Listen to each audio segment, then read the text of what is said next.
let's be honest. Horror remakes, that's a bad word. They usually come with a pretty bad reputation, and most of the time, they deserve it. But every once in a while, a movie comes along that doesn't just copy the original. They take something new. They think outside the box and they make it their own. These are my favorite horror remakes of all time. Let's get into it.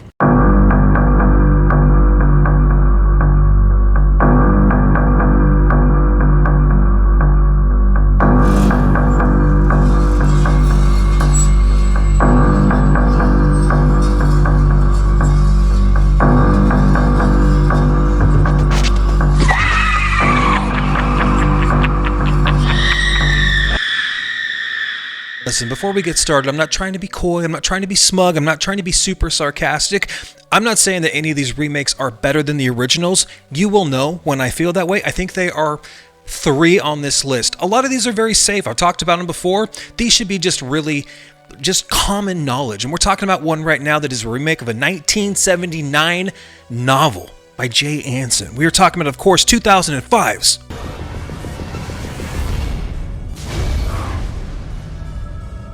Amityville Horror. Now, Amityville Horror takes the basic story of the original and it turns everything up just a few notches. Ryan Reynolds plays George Lutz, and he moves his family into the infamous house where 6 people were murdered just a year earlier. This is an amazing film from the 70s, one of my favorite haunted house films, a novel that scared the absolute piss out of me. I mean, I've got a video way back there a couple years ago on my channel. I got a crazy true story about the Amityville Horror. It scares the shit out of me. But I love this remake, okay? There are things that happen in this film with George and his family where George starts changing. I'm not saying he's more intimidating than James Brolin, right? But I do think that Ryan Reynolds does a really good job as this hulking, smashing axe. Just madness, dude. Absolute madness in the Amityville Horror. I think it's got a lot of really fun stuff in the basement. It does kind of take some of the lore and goes some different ways. I think the woman playing Kathy is wooden and just boring as all get out, since really, 30 Days a Night was also horrible. She's just not a great actress. I think the kids are kind of annoying, but there is some cool stuff visually that happens in this film. There are some jump scares. There are some scenes in a bathroom. There are some things that happen at 3:15 in the morning that I think are worth the squeeze. Amityville Horror, 2005. I love it. Scared me in the theater. Still enjoy it today. Moving on. A film from 1991 that is a remake of a Gregory Peck film, right? Old To Kill a Mockingbird, old Moby Dick, old Ahab himself. We're talking about, of course, 1991's Martin Scorsese. Cape Fear. I love this film. Maybe it's not horror to you, maybe it's more of a thriller, maybe it's more suspense, maybe it's action. I think that this is a scary movie. I think the dude playing Max Cady is absolutely horrific, and Robert De Niro, one of my favorite actors ever. Cape Fear might lean more psychological thriller than straight horror, but De Niro's Cady is absolutely earning and deserving of one of the greatest remake spots on this list.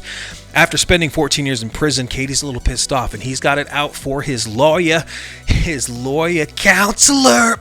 Cape Fear fucking rocks. The music rocks. There are some scenes where he is just cutting that woman's cheek up, where he's stalking this family to hell and high water. De Niro absolutely kills it. I love Cape Fear. I think it's one of the greatest movies of the 90s, and this kind of kicked off right before Silence of the Lambs. I think Cape Fear needs to be on everybody's list. Okay, listen, this is going to be sacrilegious, and this is the first time of 2 times, I should say, we're going to have a George A. Romero film on this list. I feel bad about it. I love George. I'm a huge fan of the Living Dead series.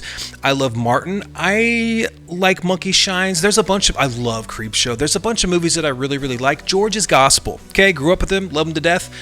Love most of his movies.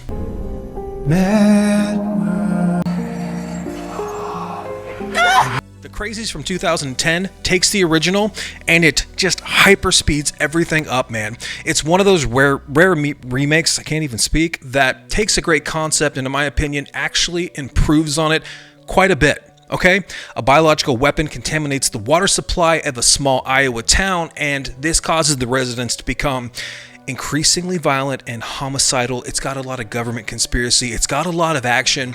It's got really, really good acting in this film as well. And if that's not bad enough, the military rolls in and decides to basically eliminate everybody. And it's tense. Infected or not, everyone is going to have to pay the price. And I think the Crazies from start to end is a fucking ride, man. It is a thrilling adventure that I just fucking love. Sorry, George. Crazies earns a spot. Next. I love Vincent Price. I love films from that era. I love 60s. I love 50s. I love black and white horror. And this is a film that I'm not going to say is better than the original, but we're talking about a late film in the late 90s called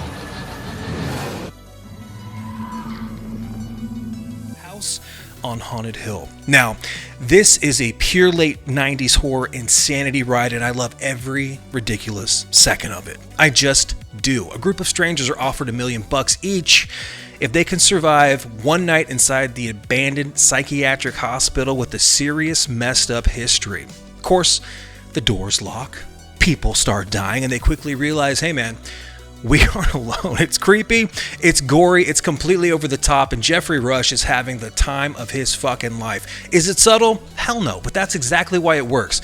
This has some of the... I still think the effects in this film are damn good. I think Marilyn Manson opening the soundtrack is damn good. I think just that amusement park scene is damn good. There are some jump scares and some creepy ass camera footage that works in this where they're watching things and one by one they have to explore Haunted Hill. I fucking love this house, man. I love everything about this film. I think it still holds up as one of the great late 90s remakes. House on Haunted Hill, book it. Next. This is a film that is not better than the original coming at you next from 2003. This is a remake of one of my favorite directors, and I think people are kind of sour on this film. I never understood it. I watched it in the theater opening night. It was a Friday night in 2003, and I thought it was super effective. We're talking about, of course, Tobe Hooper's immortal classic, Texas Chainsaw Massacre. Now, listen, remaking the Texas Chainsaw Massacre, that's not peas and carrots, man. That is not any easy feat. It could have been a disaster. I think instead, though, in 2003, it becomes one of the defining movies of that decade, really the whole Platinum Dunes era. This thing helped kind of kick that off. A group of friends, of course, you know the story, they're traveling through Texas, right, and they get everything that can go wrong in the Texas Chainsaw Massacre, no matter the movie, goes wrong in this film. And I think that the Leatherface in this film, the dude playing him, does a really good job. I think the soundtrack kicks fucking ass. I think Arlie Ermey as the sheriff just fucking smokes this movie, man. He gives it so much depth. Obviously, we got Jessica Biel barely wearing anything. A lot of people like that. You can feel the sunset. You can feel the dread. You can feel the horror. I feel like I'm in Texas, man. You got a little Skinner playing in the van. That scene's unbelievable, man. That gunshot scene is still shocking. Watching that in the theater, I was like, oh, we're in for a movie here. We got us a movie here, okay? I think there are some incredible scenes of tension. Obviously, everyone pretty much dies. There's a ton of great gore in this. There's really cool shots of the house and the way that it's filmed. When he's beating on that drum and then the door just opens and he gets Kemper's character. I probably watched this movie 100 times, man. I love it. I don't know what it is. I just fucking love it. I think that the people that are playing the characters, I think they do a damn good job. I love Leatherface. I love the family. I love when she finally gets free and she goes to the trailer and that woman's just in there just kind of like making sweet tea and oh, dude, it's incredible, man. I still love Texas Chainsaw. Book it. Next. Speaking of that remake era, just a few years after, I actually think that this is a better film. Sorry, Wes Craven. Hurts me to say it. Wes has these weird periods where he'll kind of come back and reinvent himself multiple times. Obviously, he was, from The Last House on the Left era till The Hills Have Eyes to Nightmare on Elm Street, he had a big hit. Then he had another one. I thought he had a great movie with People Under the Stairs, Scream, right? He has a big movie every decade. And I know I'm forgetting some there. Obviously, I didn't say Swamp Thing. We're talking about Hills Have Eyes from 2006. Now, this is a brutal film. Alexander Aja, he took Wes Craven's Hills Have Eyes and somehow he made an already nasty movie even more vicious. Like a lot. A lot. There are scenes in this film that are so fucking uncomfortable. There's some cheesy stuff in this film too. I think that the family in this film that's going through the desert, the New Mexico desert, to only to discover like a mutated group of cannibals, once they get back to that trailer and the surrounding hillside and the things that are going on there, this movie becomes a fucking ride, man. This is a real problem for these people. A real problem. Obviously, we have the trailer scene where we've got the people that come in and they kind of have their way with that. That's not exactly pleasant to get through. Then we got the one dude who's a dick to the whole family that kind of escapes and runs off in the wilderness there, and he comes up on the old abandoned town, and you got the dude that's kind of got the xenomorph thing going on. That's a crazy scene. There's a lot of crazy gore in this film. I always like am rooting for the dog in this film, man. I think The Hills Have Eyes still rocks. It's way more entertaining than Wes Craven's film. I don't know if I'm going to say that it's better because of that, but I probably watch it more often, and that kind of sucks to say. But yeah, love this film. Next. Now, this is going to be our first J-horror on this list. This came out in 2002. This is a remake of a film that I think was a pretty big film over there called Ring U. Of course, we're talking about The Ring. The Ring took over the country when this film came out. This movie was everywhere. For a PG-13 movie, this thing was surprisingly effective, had some surprisingly really good scares in it. The Ring gave an entire generation a reason to be terrified of a VHS tape. You remember that? The things that are on those tapes, man, I'm telling you right now, man, that was terrifying for people back then. I remember watching my roommate watch this movie, and his reaction at the end, because I had fallen asleep and I was just kind of watching him, when he starts backing away from the TV because the thing comes out of the TV, Samara there, dude, I'll never forget that moment. It's tattooed in my brain. Same way when they open the closet and her face pops down, that's one of the greatest scenes in horror history. It just is. That movie scared so many people. I love Brian Cox's character. I love everything that they find on the tape, the stuff with the horses, right? The cabin scenes. There's so much cool stuff in this film to unpack. If you haven't seen The Ring, where the hell have you? Everyone's seen it. It deserves to be on this list. 2002's The Ring. Yeah. Love it. Next. Oh God, I'm going to get some shit here. This is not better than the original, okay? But I might watch it as often. We are talking about a Rob Zombie film from 2007, okay? Of course, we're talking about the immortal, the legendary. There's fans right now with their pitchforks angrily texting into the boxes. Dude, I'm sorry. I love Halloween. I love Halloween 2007. Rob Zombie was never going to make Halloween without pissing some people off. You can't make Michael Myers without Jamie Lee Curtis. You can't do it this way. You can't give him a backstory. We don't want to know the monster. You can't give the boogeyman reasons to be scared. Like, leave it all alone. I actually think that this movie works in so many ways. I think it's got one of the best soundtracks of that decade, bar none. Zombie's always been great with music, so of course his movies are going to be littered with incredible fucking music. We get Michael's childhood, his relationship with Loomis, who plays it a lot different than Donald Pleasance, but I still think that it fucking rocks. I love Malcolm McDowell. Guilty. Okay? And I love the new Laurie. I love Taylor. I love Scout. I love Danielle Harris in this movie. I love the use of the Misfits. I love all the scenes with Sid Haig, the graveyard scene. I love the intro with God of Thunder and they're pumping it up. I even like Sherry Moon's fucking character. I love this movie. I can't help it, man. It's a little silly when he puts the mask on his head and he's kind of like running into the doors and shit and it's all over. He's like way oversized. Yeah, that's just cheesy. That's a little dumb. But watching this in the theater, I remember I was going to watch this or Superbad, and those both turned out to be pretty damn good movies, but I remember scaring the girl I was with at the time, and that was worth it to me. I love Rob Zombie's Halloween. Next. I know I'm going to get some shit for this. I don't care. I drove to this opening night, 6/6/2006. So 666 in Walla Walla, Washington. The town's so nice they had to name it twice.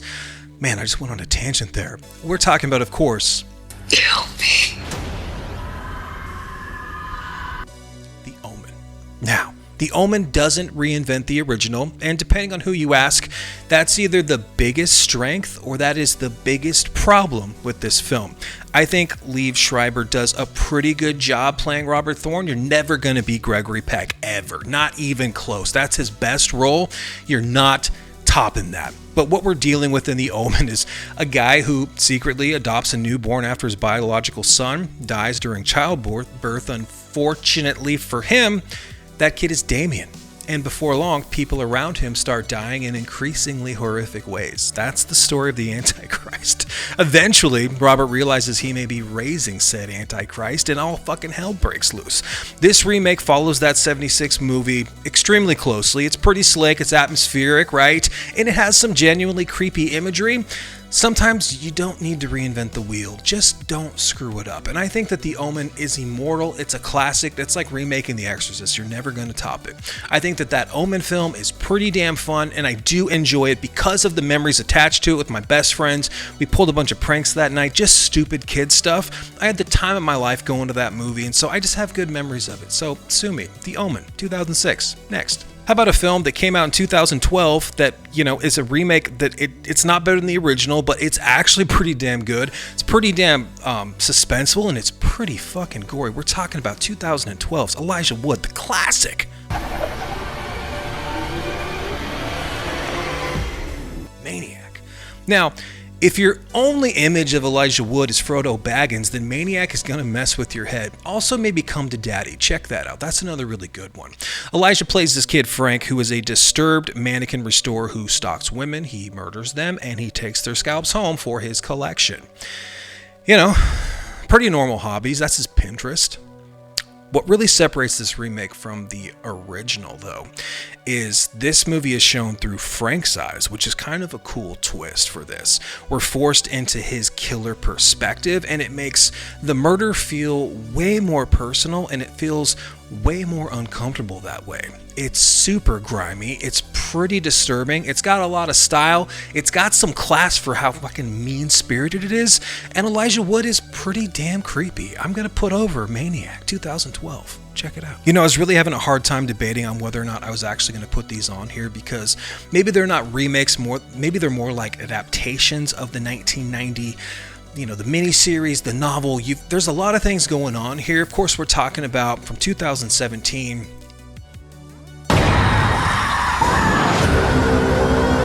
Chapter 1. Chapter 2, a couple years later, Andy Machete's. It's Machete's films. I think that the first one is pretty damn good. Bill Skarsgård has the impossible task of following up Tim Curry's Pennywise, and I think he does a really good job with his physicality and the way that he moves his body in this film. I think that The Losers Club is really, really likable. It's really believable. It's got great music. It's got some effective scares. It's got jump scares. It's got some CGI that's a little bit hokey, but for the most part, I really didn't care that much for Chapter 2. I like the first part of it. I don't like the adults necessarily, but Chapter 1 I think is actually a really, really good film. It works really, really well, and I watch it probably once a year still. I don't always finish it though, because I'm such a fan of the miniseries that when I get into part 1, I'm just like, oh, that was great. Then I start part 2 and I'm like, how long is this? This is really like not what the first one was. So I struggle with it, but I do think because of how strong Chapter 1 is, it deserves to be on here. I loved it when it came out, and it's kind of, obviously, it's its own mascot, it's its own horror villain, and he's everywhere. Pennywise is just everywhere, but I'm still die-hard, man, of that 1990 miniseries. I worship that film. Long-form video coming? Maybe. Next. 2004, we had a remake of another Romero film. There's actually going to be 3 Romero films on here. I think that because of the way that it's kind of outlasted some of my initial critiques of them, which was, you're going to have the zombies run. I wasn't a fan of that. Of course, we're talking about Dawn of the Dead. Remaking Romero's Dawn of the Dead was another one of those ideas that sounded like it could go horribly wrong. Zack Snyder opens this movie with one of the best zombie outbreak scenes ever. I mean, when Anna wakes up and her neighborhood is collapsing, people are dying everywhere, and these zombies fucking just run, it becomes a problem. It becomes a real problem. Eventually, she joins a group of survivors that are really, really likable in this film. Inside the shopping mall, of course, you've seen the original. You know it's not going to even come close to living up to it. But it has great music. It's really fun, and it's fast-paced for the most part. It gets in, it gets out. People love that 4K from Scream Factory.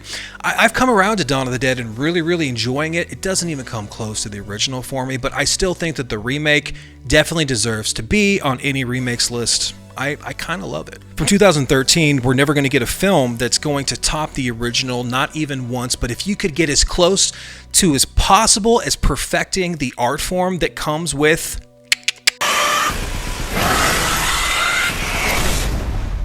Fede Alvarez comes really damn close with 2013's The Evil Dead. Remaking The Evil Dead without Bruce Campbell sounds like a terrible idea. So, you don't even try to replace him.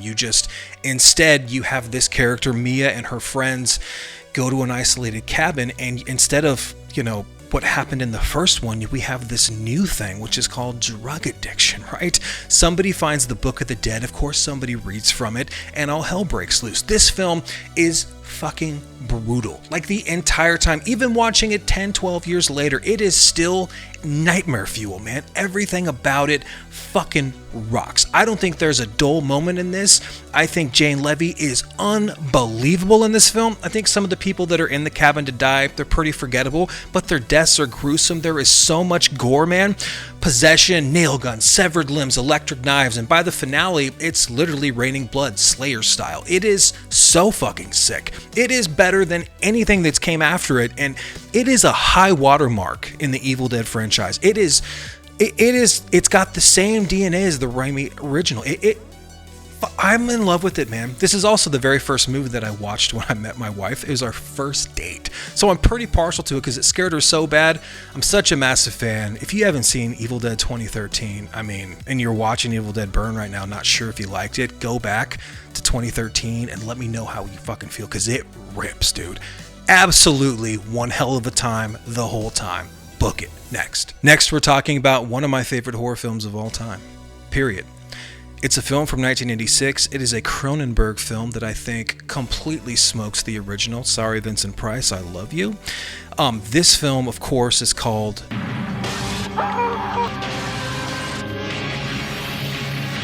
Fly. The Fly is basically a perfect example of how to remake a movie. Jeff Goldblum plays Seth Brundle, a brilliant scientist who invents teleportation, tests it on himself, and of course accidentally brings a tiny passenger along for the ride. The Fly is peak remake era, plain and simple. One of the best films I've ever seen as a little kid, holds up to this day. This needs a 4K, like so fucking bad, man.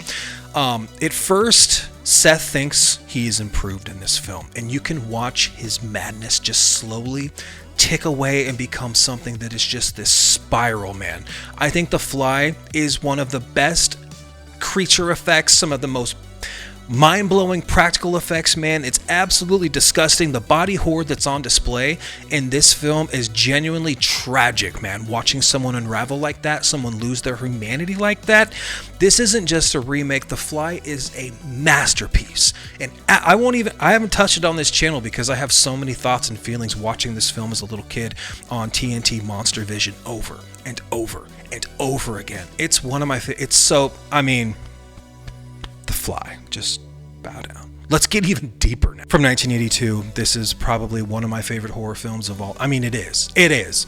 Okay? I have a massive sleeve dedicated. I am such a huge fan of John Carpenter. One of my favorite directors, probably my favorite director of all time. And this film, sci-fi, horror, whatever you want to call it, this is the greatest remake of all time. And we've got a couple more we haven't talked about on here. Night of the Living Dead 1990. I talk about that one exhaustively, so I wanted to give that one a break because I'm always talking about it. I don't always get to talk about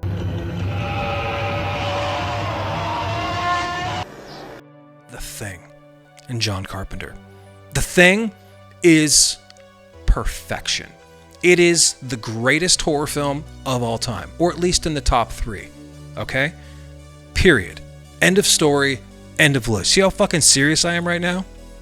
I don't talk about The Thing because I have so many thoughts going through my head. I can't even. I watch this movie to feel good. I watch this movie to feel sad. If I need a pick me up, if I'm feeling down, if I'm not sure where I'm at in my life, The Thing has been there since I was a little kid. It's like my favorite movie. It's me and my cousins, one of our favorite. It's just so in my DNA that I'm just completely over the moon about it. It was trash when it came out. Those people suck. Get fucked, okay? The Thing is cinematic perfection. It's one of the greatest horror films ever made. It follows a research team, of course, in Antarctica that they stumble upon an organism capable of imitating anything it absorbs.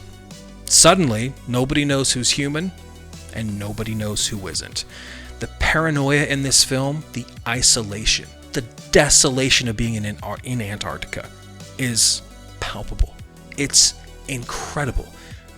Kurt Russell is peak Kurt Russell. This is one of my favorite performances in cinematic history.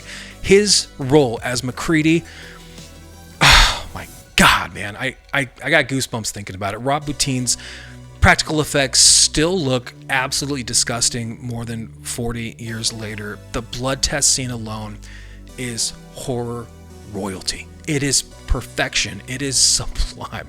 If you're talking about horror remakes, it's the gold standard. It doesn't get any better.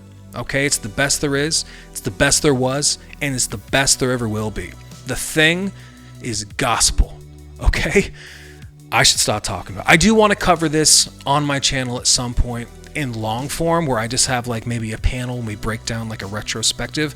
I got The Thing expanded in there. It's 5.5 hours. I'm watching like an hour every other weekend just to kind of savor that, to take it in, to take notes. I want to break that thing down. I love this film so much I can't even tell you.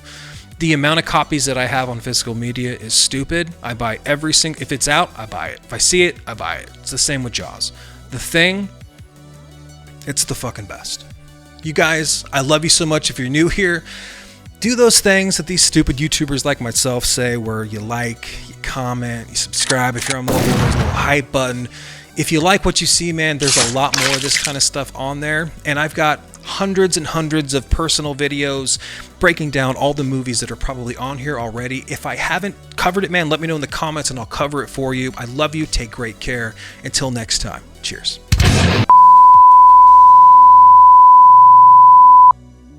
You didn't really think I could leave off Night of the Living Dead 1990, did you? I'm in my room. Actually, I just got done working out. And now I'm editing this video thinking that I left off my favorite remake of all time. How could I do that?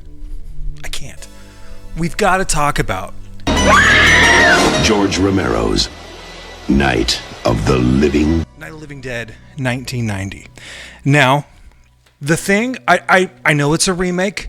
That favorite movie of all time is different than favorite remake of all time, because I think The Thing is just a masterpiece. So we're going to sidebar this. This is my favorite remake of all time. I didn't know that there was a movie called Night of the Living Dead when I watched Night of the Living Dead 1990. Gotta remember, I'm 9 years old, 10 years old. This movie changed my life. So did Nightmare on Elm Street 2. That was the first, Jaws was the first horror movie I ever watched, and then Nightmare on Elm Street 2 was my first like horror film that scared the absolute piss out of me. But my first horror movie that I was obsessed with, that I watched on a loop, that I exposed my brother to, that became became like a best friend, was Night of the Living Dead 1990, Tom Savini's, George A. Romero's remake of the 68 seminal classic. I had no idea that Night of the Living Dead was a series. I didn't know about Dawn and about Day. Think of the world I had left in front of me, right? Like Land of the Dead was a movie I got to see in the theater. Same with Dawn of the Dead 2004. So Night of the Living Dead, when I watched this, it was on, I remember just seeing it was like TV stills and shots and quick cuts on TNT, and I was watching it like a Saturday night. Joe Bob Briggs was hosting, and they kept teasing this movie, Night of the Living Dead, and it showed like the crazy, all the shit in the cemetery and the farmhouse, and it looked really scary, and I didn't really know a lot about zombies or anything. I was like 10 maybe when I watched this movie in 93, and it completely floored me. I became obsessed with every piece of dialogue, the idea of surviving from the cemetery to get down to the farmhouse, to help comes with Tony Todd, to the first zombies are coming and there's we got to fortify the house. It became it changed my life. It just really did. And I had no clue how to deal with horror movies up until then. I just thought they were scary or whatever, but I didn't really pay attention to them. Night of the Living Dead 1990 made me take notice. I remember I taped it off of cable and I put in a SLP mode, right? And I watched my TDK. I taped it that night and I watched that movie over and over and over again. Then I went to a Suncoast and I bought Night of the Living Dead 1990 on tape for $25. And It's my favorite. I know there's probably people that I don't know what it is, man. I don't know if it's the effects, the end song when it's like that song like haunted my dreams, man. I love Night of the Living Dead so much. I love the stakes of it. I love Koopa, what you gonna do? I love how he's still alive. I love Barbara and them going back and forth. I love like just the terror that can take over one little farmhouse and the stakes to stay alive, and the zombies just kept coming, and all we had is like a little 22 and we're just taking them out one by one, but eventually going to run out of ammunition, and then finally help comes, and it's the worst kind of help, and it was like, you know, a socio-economic horror movie in the end. It just completely floored me, man, and shame on me for not putting it on the list at like number 1. I knew I was going to have to say something about it. I can't put it over enough. I think that 4K is incredible. I think that I wish that there was more scenes. I wish that there was more gore, but it's still an amazing movie, and I've been talking about it for 4 minutes. An extra bonus 4 minutes. We were done. We were wrapped up. I love this movie so much. I love you guys. I need a Night of the Living Dead 1990 tattoo. I've been thinking about it for a long time, what I would get. I own it so many different ways. It's my favorite. It's just, yeah, you know, I love it. I love you guys. God, take care. Now I'm gone. Enjoy the outro. Till next time.